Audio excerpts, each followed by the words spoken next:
তো শিডিউলিং অ্যালগরিদমে আমরা এর আগে দেখছি যে দুই ধরনের অ্যালগরিদম আছে, একটা হচ্ছে প্রিএমটিভ আর একটা হচ্ছে নন প্রিএমটিভ। তো নন প্রিএমটিভ অ্যালগরিদম নিয়ে আমরা এর আগের ক্লাসে আলোচনা করছি যে যখন নন প্রিএমটিভ অ্যালগরিদমে শিডিউলিং হচ্ছে যে যেই একাধিক প্রসেস মেইন মেমোরিতে রেডি কিউতে থাকে, এখান থেকে কোন প্রসেসটা আগে এক্সিকিউট হবে এটা সিলেক্ট করে। তো অ্যালগরিদমের সাহায্যে সেটা সিলেক্ট করা হয়। তো নন প্রিএমটিভ এর যে প্রসেসটা সুযোগ পায় বা সিপিইউতে আসে, তার ফুল টাইম এক্সিকিউশন কমপ্লিট হওয়ার পরে অন্য আরেকটা প্রসেস আসে। তো এফসিএফএস এ অ্যারাইভাল টাইম দেখা হয়, কোন প্রসেসটা আগে আসছে, যে আগে আসছে সে আগে সুযোগ পায়। আর এসজেএফ এর ক্রাইটেরিয়া হচ্ছে বার্স্ট টাইম, অর্থাৎ যার বার্স্ট টাইম কম সে আগে সুযোগ পাবে। তো আজকে আমরা দেখব HRRN, highest response ratio next. এখানে এটা তো আমরা জানি যে এটা হচ্ছে নন প্রিএমটিভ অ্যালগরিদম। তো নন প্রিএমটিভ অ্যালগরিদম এবং এর ক্রাইটেরিয়া হচ্ছে রেসপন্স রেশিও, অর্থাৎ এখানে দেখতে হবে রেসপন্স রেশিওটা আগে এরকম বের করতে হবে। তারপর রেসপন্স রেশিও যার বেশি হবে, যার বেশি রেসপন্স রেশিও থাকবে সে আগে সুযোগ পাবে।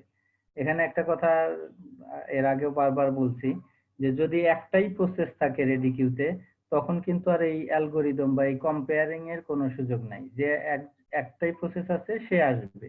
আর যদি একটাও প্রসেস না থাকে, তখন তো কোনো প্রসেসই সিপিইউতে আসবে না, ওই সময়টা সিপিইউ আইডল থাকবে। যখনই একাধিক প্রসেস থাকবে, একাধিক প্রসেস অ্যারাইভ করছে বা রেডি কিউতে ওয়েট করতেছে এক্সিকিউশনের জন্য, তখন এই অ্যালগরিদমটা অ্যাপ্লাই হবে তার উপরে। তো এখন HRRN যদি দুইটা প্রসেস একই সাথে থাকে বা তিনটা প্রসেস থাকে, তো সবগুলা প্রসেসের রেসপন্স রেশিওটা দেখতে হবে, যার রেসপন্স রেশিও বেশি হবে সেই প্রসেসটা আগে সুযোগ পাবে। তো আমরা যদি উদাহরণ দেখি এখানে, তো প্রসেস দেয়া আছে, ধরলাম পাঁচটা প্রসেস আছে, P1, P2, P3, P4, P5, পাঁচটা প্রসেস আছে এবং তাদের অ্যারাইভাল টাইমও দেয়া আছে। অ্যারাইভাল টাইম এখানে ধরে নেওয়া হয়েছে যে P1 জিরোতে অ্যারাইভ করছে, P2 2তে, P3 4, P4 6, P5 8 এবং তাদের রেসপেক্টিভ বার্থ টাইম 3 6 4 5 2। এখন যদি বলা হয় যে HRRN অ্যালগরিদমের সাহায্যে এই প্রসেসগুলোর এভারেজ ওয়েটিং টাইম বা তাদের এভারেজ টার্ন অ্যারাউন্ড টাইম বের করতে হবে। তাহলে আমরা যদি শুরুতে প্রত্যেক যে কোনো অ্যালগরিদমই আমরা সলভ করি অ্যালগরিদমের সাহায্যে, তো শুরুতে জ্ঞান চার্ট তৈরি করে নিতে হবে। জ্ঞান চার্ট তৈরি করলে আমাদের কমপ্লিশন টাইমটা বের করা সহজ হয়। আর কমপ্লিশন টাইম বের হয়ে গেলে এই turn around time, waiting time খুব সহজেই বের করা যায়। তো আমরা যদি জ্ঞান চার্ট তৈরি করি,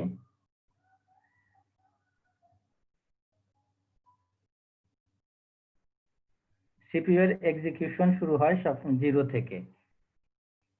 তো জিরোতে যদি আমরা কাউন্ট করি, যে জিরোতে রেডি কিউতে কয়টা প্রসেস অ্যারাইভ করছে বা আসছে সেটার ভিত্তিতে প্রসেস সিপিইউতে আসবে এক্সিকিউশনের জন্য। আগেই বলছি যদি একটা প্রসেস থাকে তাহলে একটাই আসবে, আর যদি একটাও না থাকে তাহলে ওই সময় সিপিইউ আইডল থাকবে। তাহলে আমাদের এখানে জিরোতে কয়টা প্রসেস রেডি কিউতে আছে দেখা যাচ্ছে কি লেখা? স্যার একটা আছে P1। আচ্ছা, একটা আছে P1। তাহলে যেহেতু একটা প্রসেস আছে, তাহলে একটা প্রসেসই এক্সিকিউশনের জন্য সিপিইউতে আসবে। তাহলে P1 যদি আসে এবং এটা নন প্রিএমটিভ, বলছি নন প্রিএমটিভে যখন কোনো প্রসেস সুযোগ পাবে, তো ওই প্রসেসটার এক্সিকিউশন শেষ হওয়া পর্যন্ত সে সিপিইউতে থাকবে, এর মধ্যে কোনো ইন্টারাপ্ট হবে না। অন্য কোনো প্রসেস আসলে সে ওয়েট করবে রেডি কিউতে যতক্ষণ পর্যন্ত এই প্রসেসের এক্সিকিউশন শেষ না হবে, অর্থাৎ তার যতটুকু বাস টাইম আছে ততটুকু সময় সে সিপিইউতে থাকবে। তাহলে P1 যদি সিপিইউতে আসে এক্সিকিউশনের জন্য, তাহলে P1 এর বাস টাইম হচ্ছে 3, তাহলে 3 পর্যন্ত সে সিপিইউতে থাকবে এবং তার এক্সিকিউশন কমপ্লিট হয়ে যাবে। তাহলে জিরোতে স্টার্ট হলে P1 3 তে কমপ্লিট হবে এবং কমপ্লিট হয়ে সে এক্সিট হয়ে যাবে। এরপর এখন যদি আমরা আসি 3 তে, তো 3 তে দেখি আমরা কয়টা প্রসেস রেডি কিউতে আছে। 3 তে, জাস্ট 3 তে কয়টা প্রসেস আছে? 3 একটা স্যার P2 বাকিরা কি দেখতেছো, বুঝতেছো?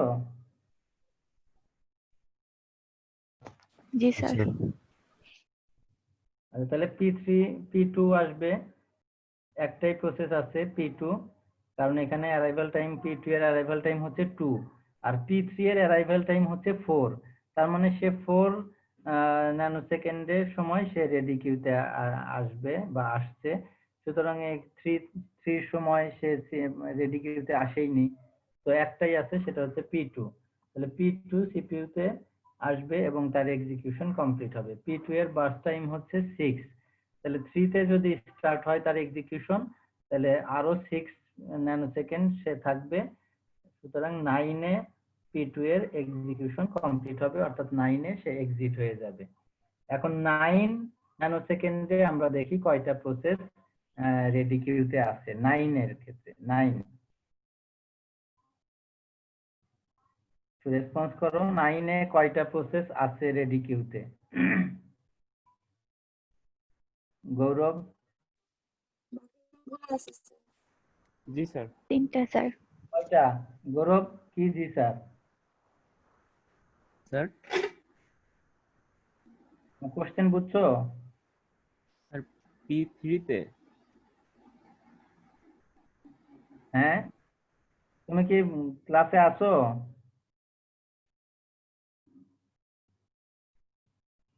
স্যার এই জায়গা P3 P4 আর P5 আছে স্যার। আচ্ছা, 3টা প্রসেসই, অর্থাৎ 9 এর মধ্যে 3টা প্রসেসই অ্যারাইভ করছে। এখন রেডি কিউতে 3টা প্রসেস আছে। তাহলে আমি বলছি যে যদি যদি একটাই প্রসেস থাকে তাহলে তো আর কম্পেয়ার করার দরকার নাই, সে আসবে এক্সিকিউশনের জন্য। যদি একের অধিক থাকে, 2টা বা 3টা বা তার চেয়ে বেশি, তখন প্রত্যেকের মধ্যে কম্পেয়ার করা হবে এবং কম্পেয়ার করার জন্য এই অ্যালগরিদমের যে ক্রাইটেরিয়া আছে সেই অনুযায়ী এরকম কম্পেয়ার করতে হবে।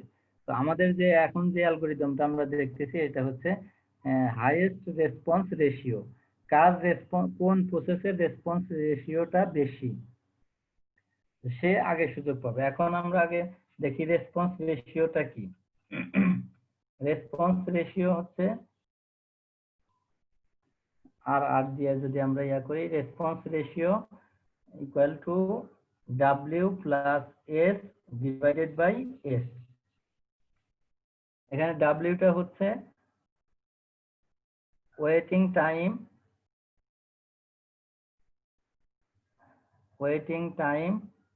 for a process so far. Waiting time for a process so far, অর্থাৎ এই পর্যন্ত, এই যে এখন আমরা 9 এ আছি, 9 এর সময় দেখতে হবে যে যেই প্রসেসের জন্য আমরা রেসপন্স রেশিওটা বের করব, ওই প্রসেসের এই 9 এর সময় তার ওয়েটিং টাইমটা কত সো ফার, মানে এই পর্যন্ত, এখন পর্যন্ত ওই প্রসেসটার ওয়েটিং টাইম কত, এটা হচ্ছে এটা W দিয়ে মেজার করা হয়। আর এসটা হচ্ছে সার্ভিস টাইম, বা এটা বার্স্ট টাইম।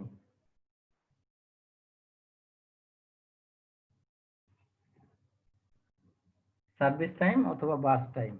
তাহলে response ratio equal to W plus S divided by S, অর্থাৎ waiting time plus burst time divided by burst time. এটা হচ্ছে রেসপন্স রেশিও। তো এইভাবে প্রত্যেকটা প্রসেসের রেসপন্স রেশিওটা দেখতে হবে। তো যেই প্রসেসের রেসপন্স রেশিওটা বেশি হবে সেই প্রসেসটা সিপিইউ তে এক্সিকিউশনের জন্য আসবে, সুযোগ পাবে। তাহলে আমরা দেখি যে আমাদের তো 3টা প্রসেস এখন আছে রেডি কিউতে, P3 P4 P5। তো 3টা প্রসেসের ক্ষেত্রে আমাদের রেসপন্স রেশিওটা বের করতে হবে। তাহলে যদি P3 এর ক্ষেত্রে আমরা দেখি, P3 এর রেসপন্স রেশিও কত? তাহলে এটাকে ধরে নিলাম RR3। RR3টা হচ্ছে P3 এর রেসপন্স রেশিও। কখন? আমরা এখন আছি কোন সময়ে? 9 ন্যানোসেকেন্ড, 9 এর ক্ষেত্রে। তাহলে 9 এর ক্ষেত্রে আমাদের P3 এর রেসপন্স রেশিওটা কত, এটা বের করতে হবে। তাহলে P3 এর অ্যারাইভাল টাইম হচ্ছে 4। আমরা জানি ওয়েটিং টাইম হচ্ছে একটা প্রসেস যতটুকু সময় রেডি কিউতে থাকে, তো ওইটাই হচ্ছে তার ওয়েটিং টাইম। অর্থাৎ অ্যারাইভ করা থেকে এক্সিকিউশনের জন্য সিপিইউতে আসা পর্যন্ত যে সময়টা, এটা হচ্ছে তার ওয়েটিং টাইম। এখন যদিও সিপিইউতে আসেনি, কিন্তু আমরা যে যে টাইমে আমরা এটা বের করতেছি বা কাউন্ট করতেছি, এই সময় পর্যন্ত এখন যদি তাকে সুযোগ দেওয়া হয়, তাহলে তার ওয়েটিং টাইম কত হবে, বা এখন পর্যন্ত সে কতটুকু সময় ওয়েট করছে, এটা হচ্ছে ওই প্রসেসের ওয়েটিং টাইম। তাহলে P3 এর ওয়েটিং টাইম কত হবে? অ্যারাইভ করছে 4 এ, তাহলে তার ওয়েটিং টাইম কত হবে? আর কে আছে? জাকারিয়া।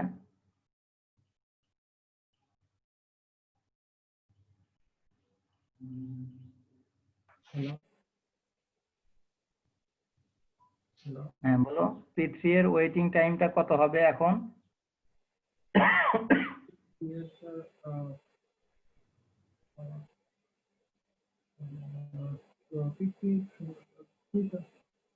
হ্যাঁ, কত?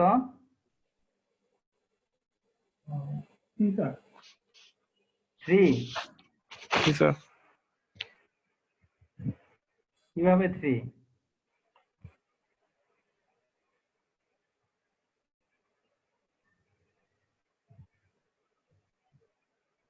নিমেল?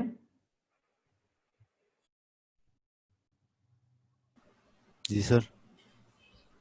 P3 এর ওয়েটিং টাইম কত? P3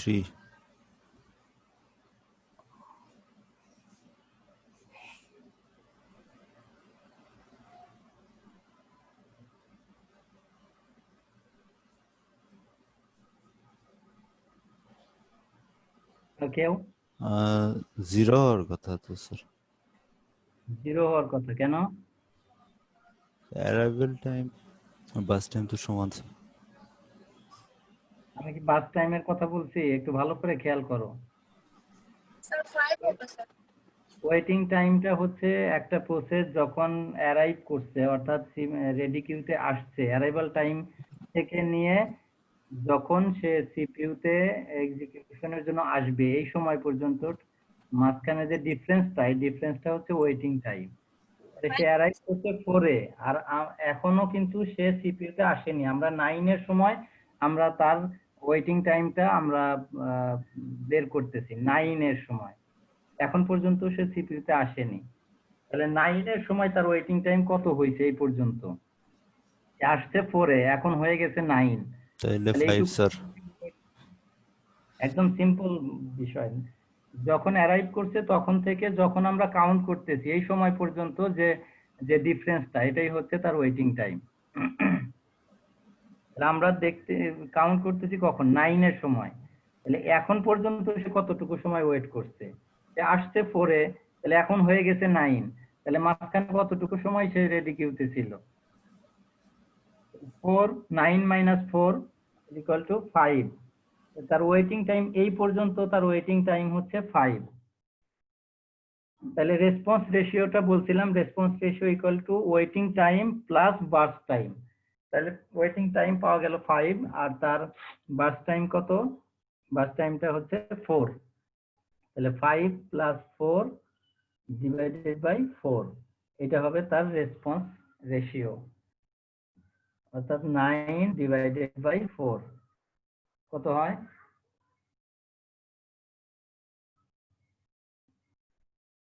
9 ডিভাইডেড বাই 4 কত হয় দেখো তো? 2 পয়েন্ট সামথিং আসে কথা স্যার। সামথিংটা কত দেখতে হবে। স্যার 2.25। 0.25। জি স্যার। 2.25। এটা হচ্ছে P3 এর রেসপন্স রেশিও। একইভাবে যদি আমরা P4 এর রেসপন্স রেশিও দেখি, P4, তাহলে এটাকে RR4 দিয়ে আমরা ইয়া করি। P4 এর রেসপন্স রেশিও কত?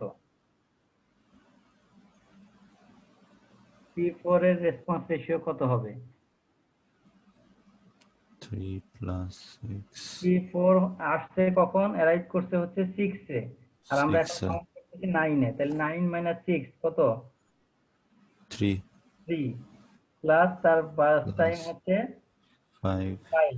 তাহলে 3 plus 5 divided by 5, 8 divided by 5, 1.6 1.6। ঠিক আছে তো? স্যার একটু বাম দিকে নেবেন পেজটা, আচ্ছা, হ্যাঁ একটু ব্লক হচ্ছে। 8 ডিভাইডেড বাই 5, 1.6 কোন দিকে নিব? বাম দিকে একটু সরায় নেন, হ্যাঁ এখন ঠিক আছে। আচ্ছা, 8 ডিভাইডেড বাই 5 তাহলে 1.6। তাহলে এটা ঠিক আছে তো? বুঝতেছো? এখন P5 এর রেসপন্স রেশিও দেখবো, তাহলে RR5। তাহলে P5 এর অ্যারাইভাল টাইম হচ্ছে কত? 8। 8 তাহলে ওয়েটিং টাইম কত হবে? 1 1, 9 মাইনাস 8, তাহলে 1 প্লাস তার বাস টাইম কত? 2 2 ডিভাইডেড বাই 2, 1.5 2 ইকুয়াল টু 1.5। তাহলে দেখো P3 এর রেসপন্স রেশিও পাওয়া গেছে, P4 এর রেসপন্স রেশিও পাওয়া গেছে, P5 এরও রেসপন্স রেশিও পাওয়া গেছে। এখন এটার ক্রাইটেরিয়া হচ্ছে হাইয়েস্ট রেসপন্স রেশিও, অর্থাৎ যার রেসপন্স রেশিওটা বেশি হবে সে আগে সুযোগ পাবে। তাহলে মানে তিনটার মধ্যে মানে রেসপন্স তার টাস্ক আগে শুরু হবে আর কি। তার এক্সিকিউশন আগে শুরু হবে। আচ্ছা তাহলে এখানে রেসপন্স রেশিও বেশি হচ্ছে P3 এর, তাই না? জি স্যার। তাহলে P3 আগে আসবে। তাহলে P3 যদি এখানে দেখো আমাদের ইয়াতে P3 যদি এর পরে শুরু হয়, তাহলে 9 এ যদি স্টার্ট হয়, তাহলে P3 এর বাস টাইম কত? 4। 13 এ শেষ। হ্যাঁ, তাহলে 13 এ P3 কমপ্লিট হবে। 13 এ এখন তাহলে P1 ও কমপ্লিট হয়ে গেছে, P2 ও কমপ্লিট হয়ে গেছে, P3 ও কমপ্লিট হয়ে গেছে। এখন 13 এ আমরা দেখি কয়টা প্রসেস আছে। 13 এ এখন দুইটা প্রসেস রেডি কিউতে আছে, P4 এবং P5। এই দুইটার মধ্যে কে আসবে? বলতে পারো এই দুইটার মধ্যে কে আগে আসবে? স্যার আরেকবার ক্যালকুলেট করতে হবে না 13 এর জন্য? হ্যাঁ, 13 এর জন্য আরেকবার ক্যালকুলেট করতে হবে, কারণ ওয়েটিং টাইম সো ফার বলা হয়েছে। এখন এখন 13 এর সময় দেখতে হবে কার রেসপন্স রেশিওটা বেশি হয়। যার রেসপন্স রেশিও বেশি হবে সে আগে সুযোগ পাবে। তাহলে এখন আগের হিসাব বাদ, এখন আবার নতুন করে রেসপন্স রেশিওটা বের করতে হবে, ক্যালকুলেট করতে হবে। তাহলে রেসপন্স রেশিও কার ক্যালকুলেট করব? P4 এর জন্য, অর্থাৎ RR4। তাহলে P4 এর এখন রেসপন্স রেশিও কত, অর্থাৎ P4 এর ওয়েটিং টাইম কত? P4 এর ওয়েটিং টাইম কত? 7 P4 অ্যারাইভ করছে 6 এ, আর এখন আমরা যে সময় আমরা এটা ক্যালকুলেট করতেছি এই সময় হচ্ছে 13। তাহলে 13 মাইনাস 6, ওয়েটিং টাইম হচ্ছে 7 প্লাস তার বাস টাইম কত? বাস টাইম হচ্ছে 5, 7 plus 5 divided by 5, 2.4 divided by 5, 2.4 না? 4 জি 4। আচ্ছা, আর রেসপন্স রেশিও বের করব P5 এর। তাহলে P5 এর রেসপন্স রেশিও কত হবে? ওয়েটিং 5 কত? ওয়েটিং টাইম হচ্ছে 5 প্লাস তার burst time 2 2 divided by 2, 7 equal to 3.5। 3.5 তাহলে দুইটার মধ্যে রেসপন্স রেশিও বেশি হচ্ছে R5 এর P5 এর। P5 P5 আগে আসবে। এখন যদি P5 আসে, আসলো কখন 13-এ, তাহলে তার বাস টাইম হচ্ছে 2। যদি বাস টাইম 2 হয় তাহলে 13 + 2 15-এ P5 কমপ্লিট হবে। এখন এখন কি করণীয়? তো স্যার একটাই রইছে। আর একটাই বাকি আছে P4। সুতরাং এখানে আর কম্পেয়ারের কোনো প্রয়োজন নাই, একটাই প্রসেস আছে, সে রেডি কিউতে এই সিপিইউতে চলে আসবে P4 এবং তার যতটুকু বাস টাইম ততটুকু সময় সে থাকবে এবং কমপ্লিট হয়ে যাবে। তার বাস টাইম হচ্ছে কত? 5। তাহলে এখানে কত হবে? 20 তে কমপ্লিট হয়ে যাবে। তাহলে সবগুলা প্রসেস এক্সিকিউশন কমপ্লিট হয়ে গেছে। এখন আমি বলছি যে এটা গ্যান্ট চার্টটা যে ঠিক আছে, এটা আমরা দেখব পাস টাইম গুলো যোগ করলে এখানে লাস্ট যে কমপ্লিশন টাইম এটা সমান হয় কিনা। দেখো 3 + 6 + 4 + 5 + 2, 6 3 9 4 13 আর 5 18 আর 2 20, এখানে 20। ঠিক আছে, এখন আমরা কি দেখবো? এখান থেকে কমপ্লিশন টাইমটা বের করব।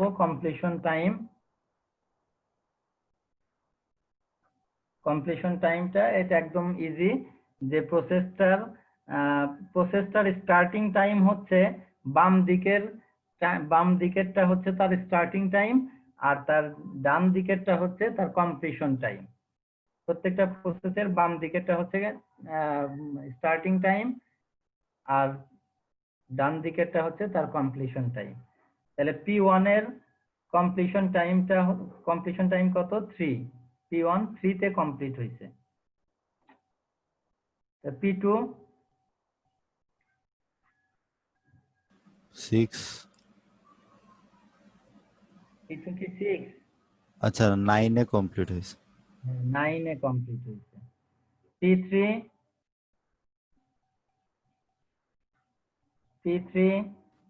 13। 13। P4 15। P4 কত? 15 স্যার। 15। ভালো করে দেখো। Sorry 20 sir. P4 হচ্ছে স্যার। 20। হ্যাঁ, P4 20 আর P5 এর কমপ্লিশন টাইম 15। হচ্ছে 15। তাহলে কমপ্লিশন টাইম পাওয়া গেলে এখন আমরা টার্ন অ্যারাউন্ড টাইমটা বের করতে পারবো। TAT, টার্ন অ্যারাউন্ড টাইম। টার্ন অ্যারাউন্ড টাইমটার ডেফিনেশন হচ্ছে অ্যারাইভাল টাইম থেকে কমপ্লিশন টাইম পর্যন্ত। একটা প্রসেস সাবমিট হওয়া থেকে কমপ্লিট হওয়া পর্যন্ত যে সময় লাগে এই সময়টাকে বলা হয় turn around time.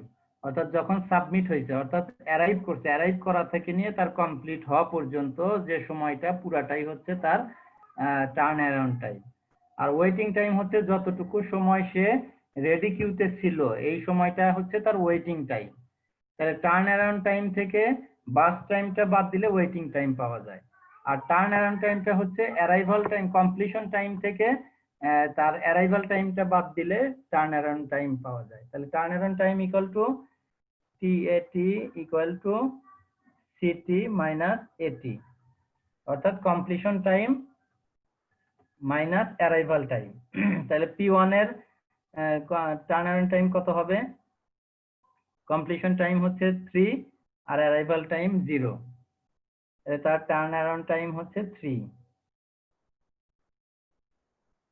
P2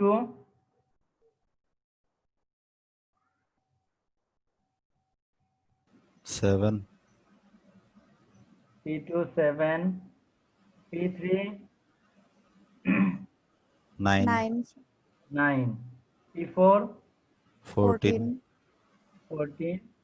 P5 7। 7 7। তাহলে average turn around time easy, এই সবগুলো যোগ করে প্রসেস সংখ্যা দিয়ে ভাগ করলে অ্যাভারেজ টার্ন অ্যারাউন্ড টাইম পাওয়া যাবে। ওয়েটিং টাইম এখন বের করব। ওয়েটিং টাইম কি বললাম? ওয়েটিং টাইম হচ্ছে turn around time minus burst time. Waiting time equal to turn around time minus burst time. তাহলে P1 এর ওয়েটিং টাইম কত? 0। 0। 3 - 3 = 0, কারণ সে 0-তেই অ্যারাইভ করছে এবং 0-তেই সে সিপিইউতে আসছে। এবং তার কোনো ওয়েটিং টাইম নাই, 0। P2 এর waiting time 1 7 minus 6 equal to 1. P3 5 4 5. P4 9 14 minus 5 9. আর P5 5 7 minus 2 5. তাহলে এটা হচ্ছে তার ওয়েটিং টাইম। এগুলো যোগ করে প্রসেস সংখ্যা দিয়ে ভাগ করলে তার এভারেজ ওয়েটিং টাইম পাওয়া যাবে। আর একটা হচ্ছে রেসপন্স টাইম। রেসপন্স টাইম আমি একটা আগে বলছি যে নন প্রিএমটিভ অ্যালগরিদমের ক্ষেত্রে ওয়েটিং টাইম এবং রেসপন্স টাইমটা সেম থাকে, কারণ যেটা তার ওয়েটিং টাইম ওইটাই তার রেসপন্স টাইম। এই রেসপন্স টাইমটা হচ্ছে একটা প্রসেস ফার্স্ট কখন রেসপন্স করছে, অর্থাৎ সে আসছে কখন আর প্রথমবার সুযোগ পাইছে কখন। তো প্রথমবার সুযোগ পাওয়া বলতে এখানে নন প্রিএমটিভ এর ক্ষেত্রে প্রথমবার সুযোগ পাওয়া মানে একবারই সে সুযোগ পায়। প্রিএমটিভ এর ক্ষেত্রে তখন বারবার সিপিইউতে আসার একটা ব্যাপার থাকে, কারণ ইন্টারাপ্ট ঘটে, আবার রেডি কিউতে যায়, আবারও সিপিইউতে আসে, এভাবে বারবার আসতে থাকে। ওয়েটিং টাইমটা ওই জন্য বারবার যোগ হইতে থাকে। তো সেই ক্ষেত্রে রেসপন্স টাইমটা আর ওয়েটিং টাইমটা ডিফারেন্ট হয়। কিন্তু নন প্রিএমটিভ অ্যালগরিদমের ক্ষেত্রে যেহেতু প্রথম সুযোগ পাওয়া মানেই একবার প্রথমে আসা মানেই সে পুরো সময় সিপিইউতে থাকবে, এই জন্য তার ওয়েটিং টাইম এবং তার রেসপন্স টাইম সেম হয়। এক্ষেত্রে যেটা ওয়েটিং টাইম 0 1 5 9 5 এটাই তার রেসপন্স টাইম। তো এভারেজ রেসপন্স টাইম বের করতে চাইলে এইগুলাকে যোগ করে প্রসেস সংখ্যা দিয়ে ভাগ করলে এভারেজ রেসপন্স টাইম পাওয়া যাবে। তো এটা হচ্ছে HRRN অ্যালগরিদমের ডিটেইলস। HRRN এর ক্রাইটেরিয়া হচ্ছে রেসপন্স রেশিও। যার রেসপন্স রেশিও বেশি সেই প্রসেস আগে সুযোগ পাবে। রেসপন্স রেশিও ক্যালকুলেট করার সিস্টেম হচ্ছে যে waiting time plus service time divided by service time. Waiting টাইমটা ওই পর্যন্ত যে সময় আমরা এটা ক্যালকুলেট করতেছি ওই সময় পর্যন্ত ওই প্রসেসের ওয়েটিং টাইমটা কত, এটা হচ্ছে ডাব্লিউ দিয়ে এটা মেজার করা হয়, আর এস দিয়ে সার্ভিস টাইম বা বার্স্ট টাইম। তো ওয়েটিং টাইমের সাথে তার বার্স্ট টাইমটা যোগ করে বার্স্ট টাইম দিয়ে ভাগ করলে রেসপন্স রেশিওটা পাওয়া যায়। তো যেই প্রসেসের রেসপন্স রেশিও বেশি হবে সেই প্রসেসটা আগে সিপিইউতে আসবে এবং তার এক্সিকিউশন কমপ্লিট হবে। তো এই হচ্ছে মোটামুটি HRRN। আজকে এই পর্যন্তই থাকবে। আমরা নেক্সট ক্লাসে প্রিএমটিভ অ্যালগরিদম গুলা দেখব এবং চেষ্টা করব যে যত দ্রুত আরো আগামী ক্লাসেই যাতে 2টা বা 3টা অ্যালগরিদম শেষ করা যায়। তো আশা করি সবার কাছে বিষয়টা ক্লিয়ার হয়েছে। তো এটা যদি ক্লিয়ার হয় তাহলে আগের গুলাও FCFS বা SJF টা আরো সহজ মনে হবে। আর প্রিএমটিভ এ একটু ঝামেলা আছে, তবে এগুলা বুঝলে প্রিএমটিভ ও খুব আশা করি বোঝা যাবে আর কি। তো ঠিক আছে, আগামী ক্লাস পর্যন্ত সবাই ভালো থাকো, সুস্থ থাকো। আগামী ক্লাসে দেখা হবে। আসসালামু আলাইকুম স্যার।